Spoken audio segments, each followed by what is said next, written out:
Thank you so much. Thanks for having us here, and thank you to President Grimson and to Iceland for hosting us. I'm here to talk about the recent release of the Department of Defense's Arctic strategy, but before I get there, I think it's important to note where we've gathered today. Everyone that comes to Iceland recognizes its strategic location. What's also profound is the role it has played in building international law. In the mid-20th century, Iceland was faced with growing pressure from foreign fishing fleets in its waters. Its lifeblood, the fish that sustained its people, was at risk. And Iceland made a bold decision to extend control over its seas from the traditional 12 nautical miles to then 50 to eventually 200. What began as a matter of survival became a turning point in international maritime law. In doing so, Iceland pioneered the exclusive economic zone, an idea that reshaped global thinking on the rights and responsibilities of nations over their coastal waters. It became central to the UN Convention of the Law of the Sea, which upholds that seas should be managed fairly and sustainably for all.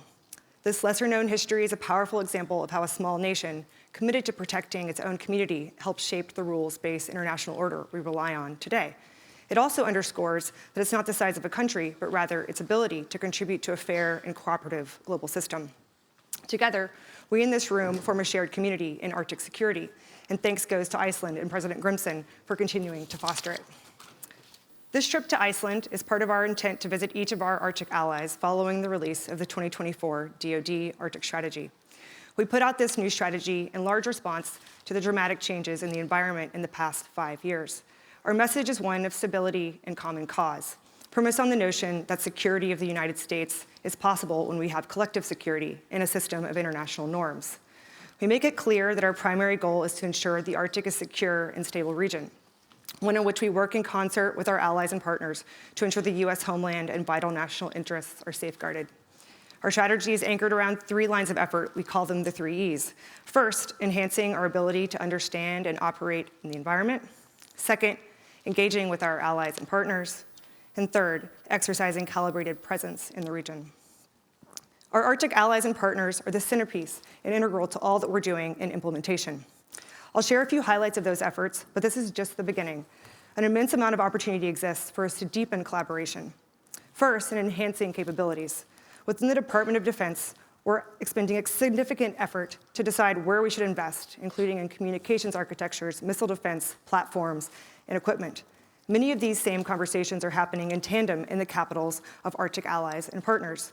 Sweden and Finland's accession to NATO has further ignited these efforts, and we must seek to leverage one another. Some of these ideas are already coming to light. Just take last week's ambitious security framework signed by the US, UK, and Norway to share technology in the High North, or this summer's first of its kind joint Norwegian-US space launch to bring Arctic communications for our forces to the region. And while the Coast Guard is not part of the DoD, icebreakers remain crucial to our national security. The recent icebreaker collaboration effort between Canada, Finland, and the US will help catalyze their construction. These are just a few of the kinds of partnerships we're hoping to cultivate going forward. Next, there's an opportunity in how we collaborate. In June, in DC, we hosted an Arctic security policy roundtable, bringing together my counterparts from the Arctic allies to create a roadmap for working together. We also continue to lean into the Ted Stevens Center, the DoD's newest regional center on Arctic and climate security. They play a critical role in convening diverse stakeholders from allies, partners, experts, and indigenous community members to discuss the many lenses of Arctic security. But perhaps most importantly, one of our greatest opportunities is in creating a shared understanding of the threat environment. During visits across Alaska and to Arctic allies, we've heard loud and clear that there's a strong alignment on the evolving threats to security. First, there's a deep appreciation for the threat of climate change. And certainly in North America, where thawing permafrost, coastal erosion, and increased wildfires all challenge our ability to operate and sustain infrastructure. We also hear shared concerns about our adversaries' intentions in the region, which impact our collective security. Despite attrition from Ukraine, Russia continues its expansion and modernization of military infrastructure in the Arctic. Collective security is built on trust, and Russia's unprovoked war in Ukraine has not only disrupted traditional governance mechanisms, but also eroded trust. Meanwhile, the People's Republic of China, while not an Arctic nation, is seeking to alter Arctic governance in its favor through increased access and influence by a slate of economic, diplomatic, scientific, and military activities. Over the last decade, the PRC has doubled its investments in the Arctic, but there are often strings attached.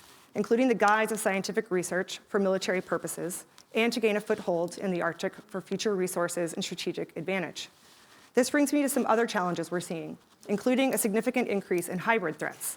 While not kinetic, they threaten our security as an Arctic nations and as an alliance. They include disinformation, threats to undersea cables, suspicious drone activity, channeling of migrants, and GPS jamming, which I personally experienced last month while flying in northern Norway. One important development that has been eye-opening to our European partners is the growing cooperation between Russia and the PRC on the Indo-Pacific side of the Arctic. These threats are happening across multiple domains. Last summer, PRC and Russian warships operated near US territorial waters in Alaska.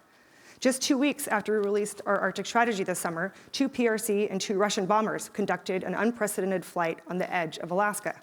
And just 2 weeks ago, we saw Chinese and Russian Coast Guard vessels operating in the Bering Sea, conducting a joint Coast Guard patrol.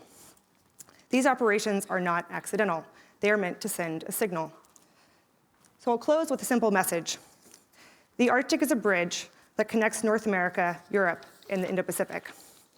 For those allies and partners in Europe and the Indo-Pacific who seek to uphold our values and the international rules-based order, we must work together.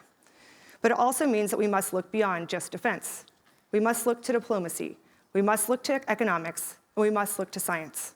Security is not only a defense mission, it's a whole of society mission to maintain our values. All of us, small and large, have a role to play in our collective security. When working together, we can ensure we uphold a peaceful, cooperative, and prosperous Arctic today and into the future. Thank you again for the invitation. Well, thank you very much indeed.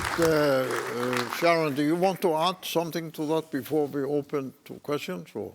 Oh, thank you very much. It's a great pleasure to be here, and I'm thrilled to see so many people gathered and having gathered for such a long period of time.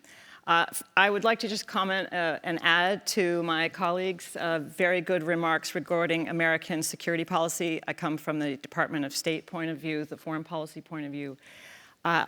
President Biden has laid out very clearly that we are at an inflection point in history. There are so many changes going on right now, and a lot of threats, growing threats. Climate change and the environmental topic, of course, is a really big one that we see as existential. The energy also question about maintaining supplies for our economies and making the energy transition. But also we are seeing increasing threats to democracy and our values, to international law and the systems that have maintained peace for so long.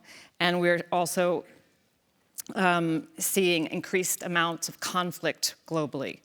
The United States is very much committed to leading, to trying to address some of these really big threats, and we are committed to doing that with allies and partners.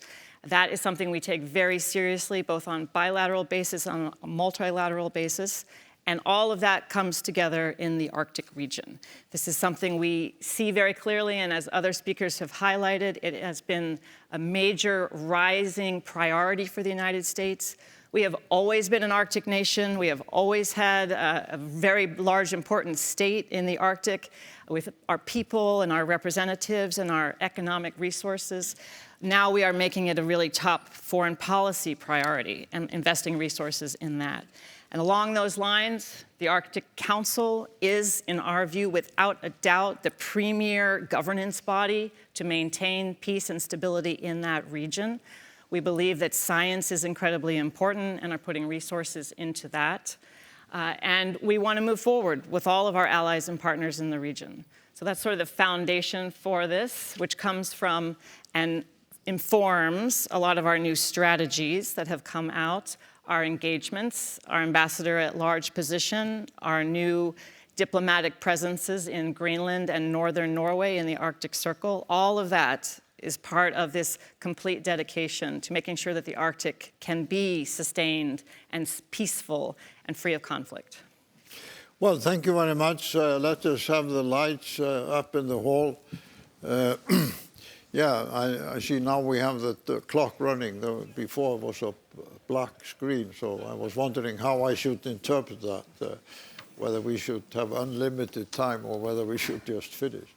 So now, once again, it's open to all of you. If you want to put, yes, there's a question there by the wall. Yes, please, introduce yourself. Thank you. My name is Mary Swetzoff. I'm from Atka Island in the Aleutians of Alaska. And you touched on how just a few weeks ago we had boats in our waters, right, in the Bering Sea from China and Russia. So I was just wondering, how does the U.S. Arctic security and defense policy address strategic priorities in the Aleutian Islands, and what role does the indigenous communities of our region play in that context? Thank you. Thank you. Once again, the emphasis on the dimension of the indigenous people. You want to take that? Or? Yeah, no, thanks. I think it's a really important question. I think this uprise in activity that we're seeing off the coast of Alaska, especially between Russia and the PRC, is not necessarily something that we would have predicted 5 years ago. I think we, as a community, didn't expect that level of alignment from in a military capacity. And so it's causing some increased awakening within the department about how we effectively respond and how we show presence and deterrence in the region. For all of the activity that we've seen, we have been monitoring it, and for the bombers, we were able to intercept them and knew about them long ahead of time. And for the naval operations, we were able to send destroyers up from Hawaii and P-8s in response. And so, I think as we're looking to ensure that our homeland is defended and protected, we're able to respond to those threats now.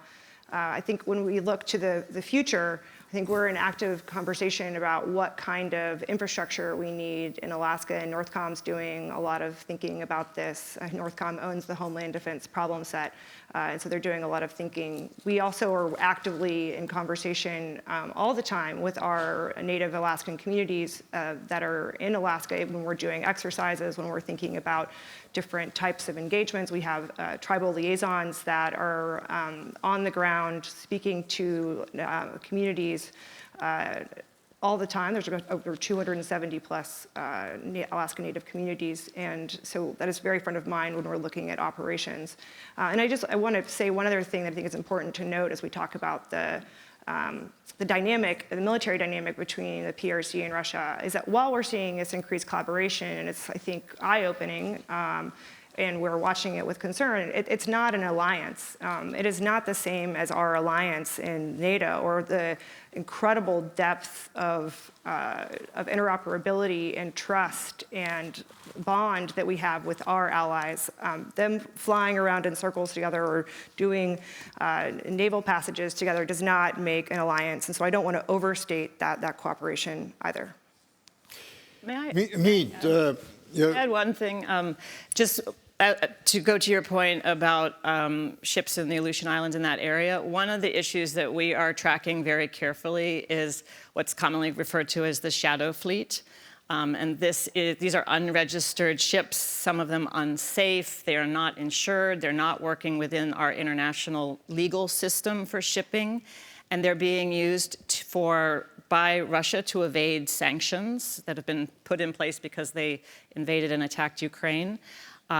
This shadow fleet is growing, and it is going many times from the Russian Arctic around both sides of the Eurasian continent. We think that it's very threatening and damaging because many of them are not operating according to standards and therefore could be unsafe. So they pose an environmental threat. And this is something that we have been talking to our allies about, that we really need to maintain, going back to some of the themes that were discussed earlier, international law. We've set up these systems in order to promote safety, transparency, and a way of monitoring shipping industry and other things. This shadow fleet, by some estimates, is up to 10% of global shipping, and that is a threat. Mead, I see you are standing next to the microphone. I am assuming you want to put a question. Well, thank you, Mr. Chairman. I wanted to ask about the recent announcement that China and Russia are cooperating on regular shipments on the Northern Sea route. And we had a mission council here at the Arctic Circle that ultimately Senator Murkowski proposed as a piece of legislation to have the U.S. study what we would do with our allies to make shipping safe, secure, reliable in the Arctic, and not have Russia have a monopoly on Arctic shipping services. That plan, which was supported by our new ambassador, Mike Sfraga, we worked together as past Congress, but the Transportation Department hasn't done it yet. And I guess I wanted to make an appeal or ask if you were aware of this, because if there's any one way for the U.S. and its allies to have a better presence in the Arctic, it's to work with commerce on safe shipping there. And I thought it was pretty impressive last year that you did work with our allies on sending our icebreaker to collect science data that otherwise we had been paying the Russians to collect. So just wanted to get your thoughts on a vision of increasing U.S. presence in the Arctic by working with commerce on shipping. Can I interfere in this Alaska discussion with the two of you by supplementing Mead's question? Are there plans to build an international port in Alaska capable of taking these container vessels that will go either the northeastern sea route or the northwestern sea route? Because if you want to deal with the emerging sea route, you have to have harbors.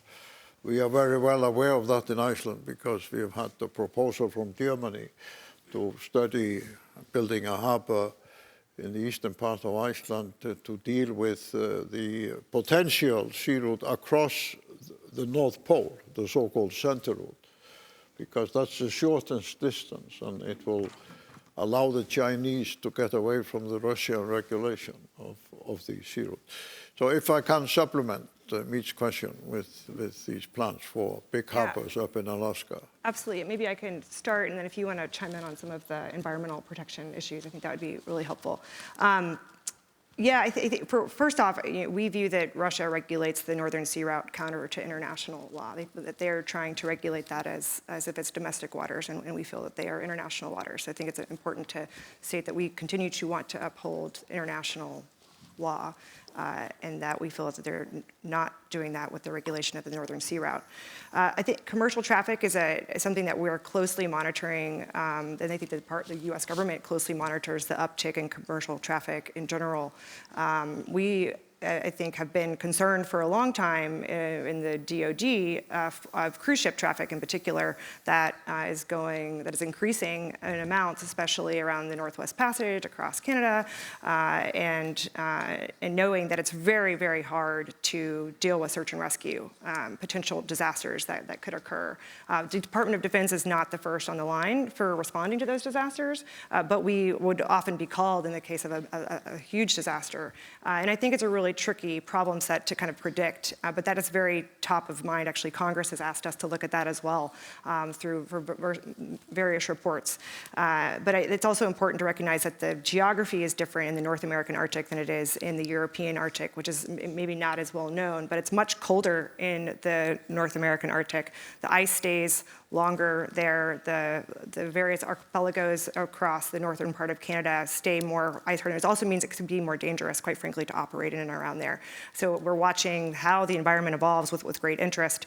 The infrastructure that is being invested in now in Alaska is the Port of Nome, and the Army Corps is heavily involved in ensuring that meets a standard for the U.S. Navy to use. And once that port is, and that's off the west coast of Alaska, once that port is dredged to a sufficient depth, it will meet refueling requirements for naval vessels, but would also meet refueling requirements and sustainment requirements for, imagine, commercial traffic as well.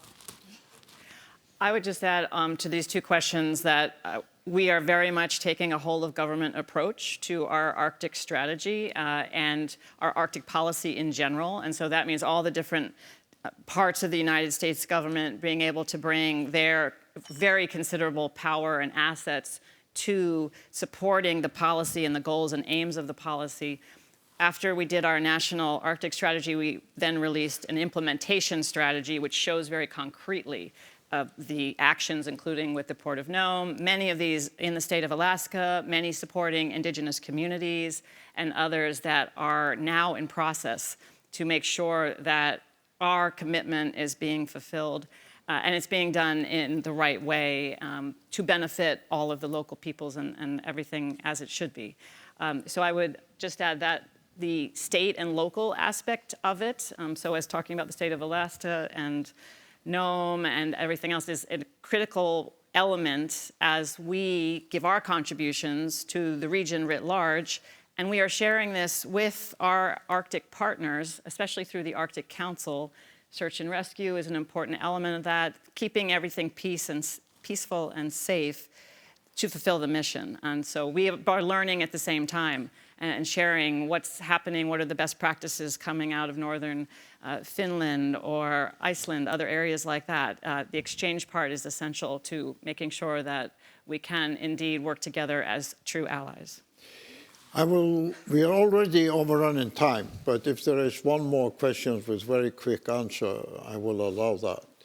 But I also want to remind all of us that there is the state of Maine on the East Coast, which has a regular sea route and transport in cooperation with Iceland from, well, before the war, from Murmansk in Russia, northern Norway, Britain, Rotterdam, and the European continent up to Iceland, Greenland, the Faroe Islands, and eventually to the state of Maine, where the containers are put on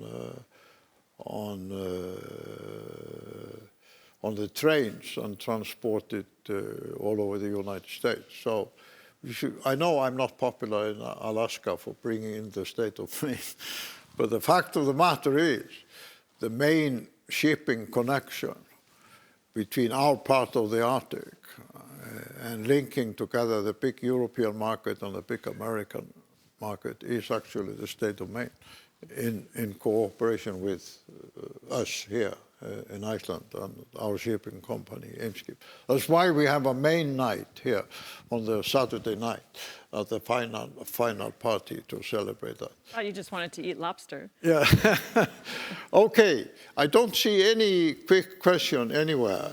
So in the light of time, thank you very much for this. We will go straight to the Norwegian message of the Norwegian chairmanship, and straight after that, we will go to the speech by the European Commissioner on Energy. Thank you very much.